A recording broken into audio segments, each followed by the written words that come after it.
150-year-old Victorian gem, spacious yet cozy, with bits of gingerbread trim, hardwood floors that gleamed with sunshine, and 21st century indulgences.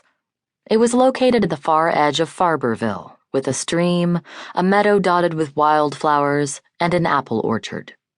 There had been a few problems with the resident Hollow Valley family members involving malfeasance and murder. But I'd solved the case for the Farberville Police Department and vacated the valley of the majority of its occupants. We'd moved in 2 weeks earlier. Now Peter, my divinely handsome husband, who had been blessed with molasses-colored eyes and an aristocratic nose, had his own tie rack, his own wine cellar, and his own chaise longue on the terrace overlooking the pool. I'd claimed the library as my haven, and spent a lot of time playing on the rolling ladder that allowed access to the highest shelves of books. I'd also arranged the contents of the walk-in closets, added artwork, located most of the light switches, and mastered the washing machine and the dryer. I'd barely seen my beloved bookstore, the Book Depot, since Peter hired a grad student to be the clerk. My presence was tolerated as long as I approved orders and invoices and signed checks.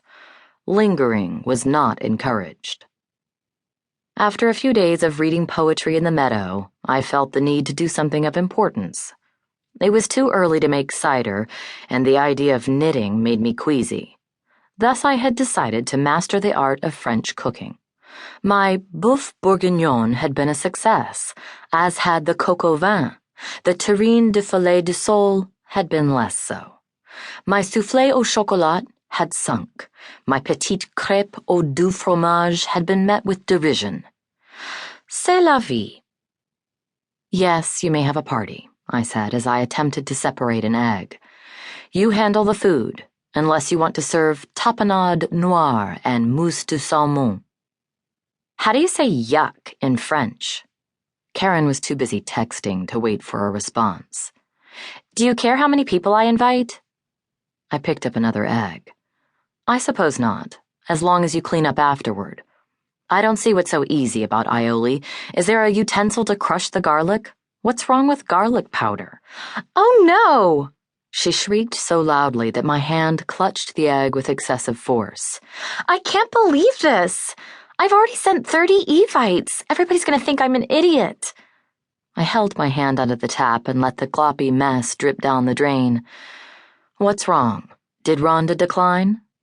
I got a text from Inez. We have to attend a training session at the Literacy Council on Saturday from 10 in the morning until 6. 8 hours of training to point at a picture and say apple. It's not like I'm going to explain the difference between the pluperfect and the imperfect.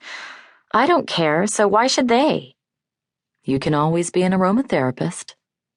Caron gave me a contemptuous look over her cell phone. You are so not funny. During the week, I attempted to conquer with varying results gratin du coquille Saint-Jacques, quiche Lorraine, and vichyssoise. My second soufflé went into the garbage disposal. Peter was so impressed by my relentless enthusiasm that he insisted on taking me out to dinner on Saturday. As we lingered over beefsteak et pommes de terre, aka steaks and baked potatoes, he suggested that I might want to spend more time at the Book Depot, learn to play bridge, take a class at the college, or volunteer for a worthy cause. It was very dear of him to worry that I was expending too much time on housewife duties and would enjoy a respite. I gazed into his eyes and assured him that I was having a lovely time in the kitchen, although cooking and cleaning up could be wearisome. My eyes almost welled with tears as he spoke of the wealth of knowledge and experience I could share with the community, were I to sacrifice my nascent culinary goal. I was thinking about our conversation the next day when Caron and Inez slunk in and collapsed on the sofa. Caron was fuming. Inez, her best friend, looked pale and distressed, and she was blinking rapidly behind the thick lenses of her glasses.